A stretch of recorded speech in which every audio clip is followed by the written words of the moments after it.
Welcome to the world of gender roles where men are expected to be strong and stoic, and women are expected to be nurturing and also strong but in more delicate way. But what exactly are gender rules? Simply, put there the social expectation of how men and women should behave based on their gender. But we have ever wondered why we have this expectation in the first place? Let's investigate the four theoretical approaches. So number one is the biological theory. It's all in the genes. Think of it like a recipe. Mix some DNA and a dash of hormones and voila! Second is interpersonal theory. It is all about the interaction. Imagine learning gender rules like a game of telephone, except instead of words, it's expectation that get passed down. Third one is cultural theory. Culture is the culprit. Think of a culture like a big, invisible hand that shapes our gender rules. And lastly, the critical theory. Let's question everything. This approach is like the ultimate detective. It searches for clue, challenges assumption, and seek justice for those who've been wronged. We're excited to hear from individuals from diverse backgrounds and experiences to share their perspectives on First is, what does gender role means to them? Number two is what societal, cultural, or personal influences have shaped their understanding of themselves and their place in the world. And the last one is, how do they think their gender role impacts their daily life, relationship, and contribution to the society? Through these conversations, we hope to gain a deeper understanding of multifaceted nature of gender rules and their influence in our lives.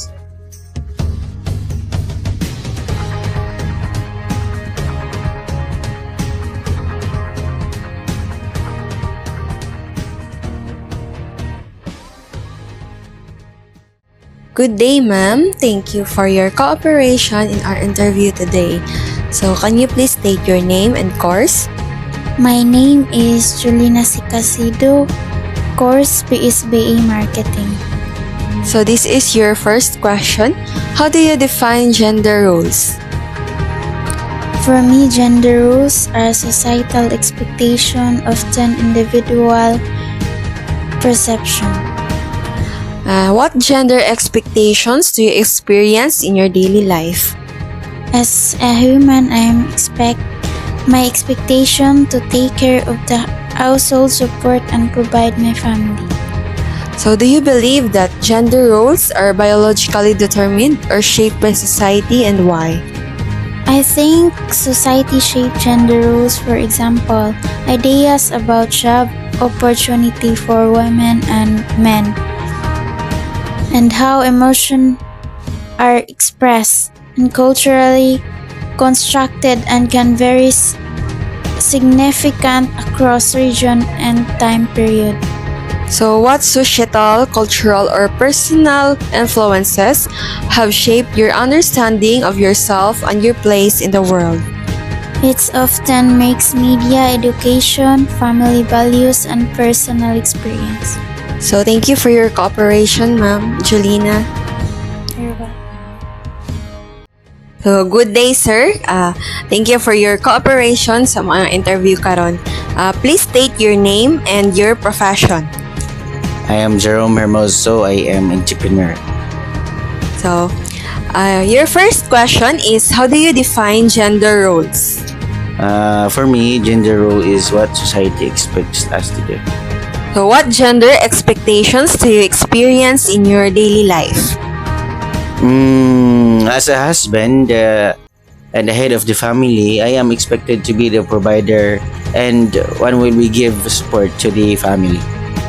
So, do you believe gender rules are biologically determined or shaped by society, and why? For me, it is biologically determined. For example, men are often seen as physically stronger, which has traditionally led them to take on roles that require physical labor or protection.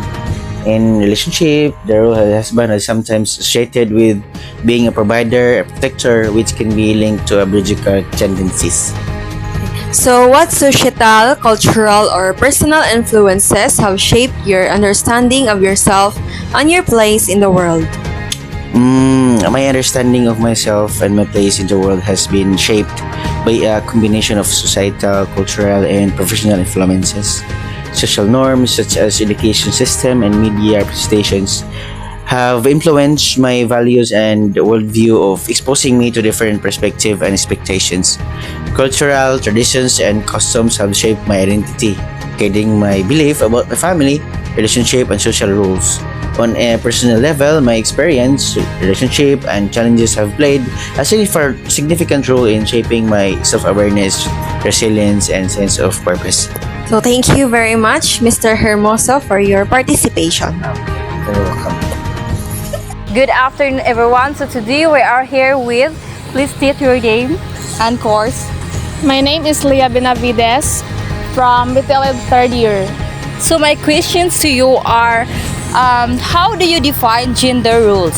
So for me, gender roles, it talks about the norms, beliefs, and culture within both female and male. So it refers about the expectations that go along the way between male and female, where it is expected that men are strong than women and women are emotional. Next question. What gender expectations do you experience in your daily life? So my gender expectations that I experience in my daily life is that based on my behavior, so being a woman, so it is expected that being as a woman, I am so emotional and I'm so passionate in doing the things that are applicable in women. Next, do you believe gender roles are biologically determined or shaped by society? Why?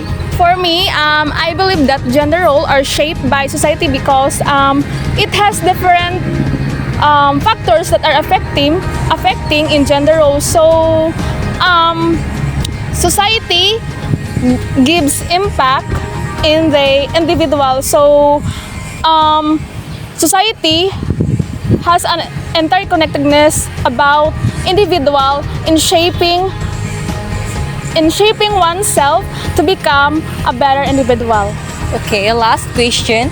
What societal, cultural, or personal influences have shaped their understanding of themselves and their place in the world? So for me, there are different factors that being shaped about the societal, cultural, and amongst the lives of individuals. So it is more complex in terms when shaping one's behavior. So there are different aspects that are being to determine and giving value, so that every one of us has different perspectives. So when we say gender role, so there are many aspects that we need to consider. So one of the factors that being affecting in gender roles and identity is in the society. So society, there are lots of happenings, there are lots of activities that being one of the most factors that are most helpful in order to us to become more dependent and being better person. So that's all. Okay, ma'am. Thank you for your time. Good afternoon, everyone. I am in Ganaganag and I am with Rizal Estosata. So today I'm going to ask some questions that is related to gender role and society. So in your own idea, how do you define gender roles? Gender roles is a cultural, social, or behavioral expectations associated with being male or female in a given society. Okay, so what gender expectations do you experience in your daily life? Maybe I exist to empower women and I have to become a role model in the given society and for the next generation. So I am tasked to provide care, support, and nurture families in the future. So, do you believe gender roles are biologically determined or shaped by society, and why? I do believe that gender roles are not biologically determined because there are factors that influence us to become an individual or to mold or to become a person. So we cannot say that ang gender is determined biological because there are factors that affects sa ato ang pag-grow as a person.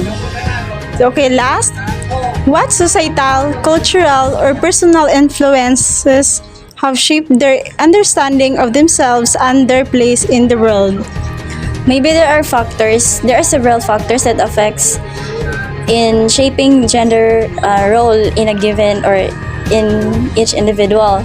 Some of these are families, friends, or even in church or the environment you are living with. And there are those are the factors that affects gender identity in each individuals. Okay, thank you so much, Mom. Thank you.